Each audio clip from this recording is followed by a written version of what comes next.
The many faces of Melissa Ann Shepard, better known as the Internet Black Widow, a woman who wove a web of murder, deceit, and theft in 2 countries across several decades. Nova Scotia's Fred Weeks was one of her victims. He married Shepard and barely escaped with his life. He's never spoken publicly about his ordeal until now. Tonight, Red Sharon has an exclusive interview with the man who was caught in a tangled web.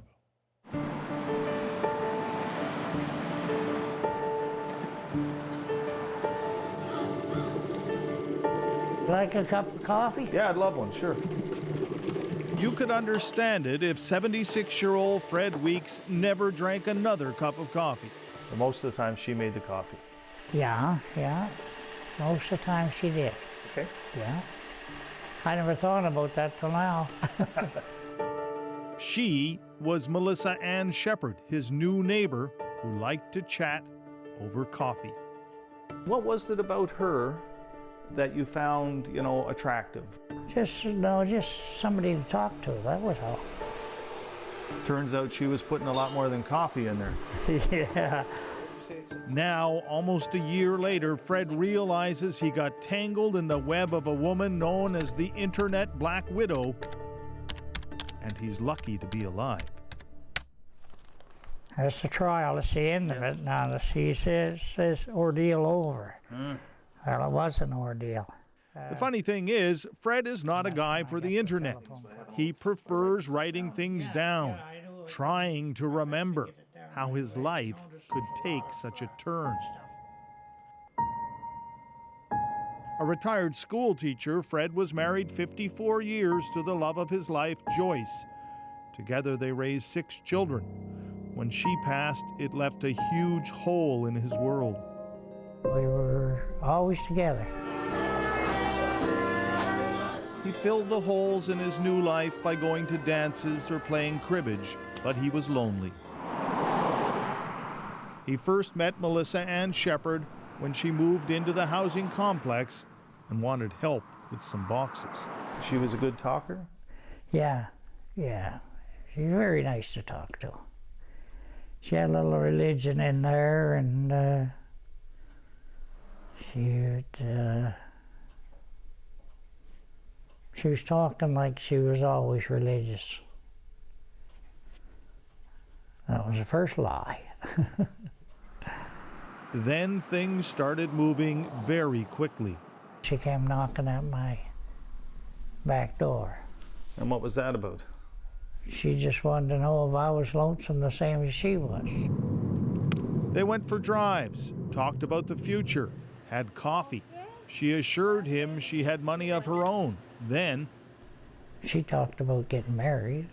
Oh, it was only about 2 weeks maybe. I had mixed feelings about everything. I said I can blame it on the drugs now. And it is a little hard to explain how I felt. But I was happy in a way, You could see a future. I could see a future, yeah. I thought that she was actually very pleasant. his daughter Kathy had met her father's new friend a couple of times, but she had no idea who she really was or that things were happening that fast. The phone call that I received from Dad, he told me he didn't know, but they might be getting married. If they did get married, it would be very fast and nobody would know. It turns out none of the people in Fred's world had any idea who this woman really was, but it was all there on the internet. Her seemingly endless aliases, her conviction for drugging and killing one of her husbands, the details about the drugs she used to help her steal from other men. 5 years in a Florida prison, the suspicions about the death of yet another husband, a trail of deceit, theft, drugs, and death spanning almost 4 decades. Fred didn't know it, but she was drugging him too, spiking his coffee. So it almost ended right here. Yeah, it The day of the wedding, Fred nearly crashed down an embankment, driving to pick up the marriage certificate. My foot wasn't telling me what my brain should be telling it, to stay on the road. They were supposed to honeymoon in the United States, but on the way, his bride suggested Newfoundland instead, saying she had forgotten her passport. The whole trip is a blur to Fred. Can't remember any of it.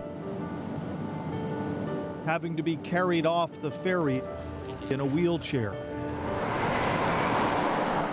Lying in a near coma in the Cape Breton bed and breakfast. Being taken to the hospital where they discovered lethal doses of tranquilizers in his system. When I was in the hospital, I didn't know what I was there for. I had no idea, so you couldn't even think about it. Yeah. I couldn't imagine, And all my kids were there, and they were telling me, it was, she was trying to kill you. And it wasn't sinking in at all. Took a long time to sink in. While her husband lay in a hospital bed, the new bride checked herself into another hotel. Police officers found a notepad with the words lawyer, power of attorney, and will written on it. Melissa Ann Shepherd was charged with attempted murder, but she knew the system. She admitted to drugging his coffee. The attempted murder charge was dropped. Instead, she pled guilty to administering a noxious substance and failing to provide the necessities of life. I think people were sort of surprised that the attempted murder charge was dropped. Yeah, there was. I was one of them too. Just to be clear, what do you think she was trying to do to you?